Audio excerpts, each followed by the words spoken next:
బాబాయ్ గారు నమస్కారం అండి. అంతా కుశలమేనా? ఇప్పుడు మనం నంద్యాల చెక్ పోస్ట్ ఏరియా నుంచి నంద్యాల రోడ్డు వైపుగా వెళ్దాం రండి. వెళ్లే మార్గములో నన్నూర్ టోల్ గేట్ ఎదురవుతుంది. దాటిన వెంటనే కర్నూలు ఎయిర్పోర్ట్ మరియు రాక్ గార్డెన్స్ కూడా కానొస్తాయి. ఇంకొచ్చేసానులేండి బాబాయ్. ఇదిగో ఇటు ఎడమ వైపుకు తిప్పాయిపల్లెకి వెళ్లే మార్గంన ఇదంతా ఇండస్ట్రియల్ హబ్ కి శాంక్షన్ అయిన భూములండి. దగ్గరలో green co solar plant, green co power grid, Jayaraj steel plant, Reliance cool drinks industry, DRDO సంస్థ, Urdu university, pharmaceutical company, drone manufacturing hub, electrical car manufacturing company, ఇంకా ఎన్నో. సరే, ఇప్పుడు మనం తిప్పాయపల్లె గ్రామం చేరుకున్నాము. గ్రామం పక్కనే బాబాయ్.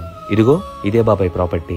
3 ఎకరాల్లో అద్భుతమైన అగ్రికల్చర్ ల్యాండ్ బాబాయ్. రోడ్డు బిట్ అండి. అచ్చంగా ప్లాటింగ్ వేసి బాగా డెవలప్ చేయొచ్చండి. ల్యాండ్ కన్వర్షన్ కూడా చేసుకోవచ్చు బాబాయ్. చుట్టుపక్కలంతా ఎన్నో వెంచర్స్ ఉన్నాయండి. డెవలపర్ బాబాయ్లకైతే కరెక్ట్ గా సరిపోతుంది. ప్రైస్ విషయానికి వస్తే ఓనర్ గారు ఎకరా 1,50,00,000 చెప్తున్నారు. బేరం ఆడదాంలే.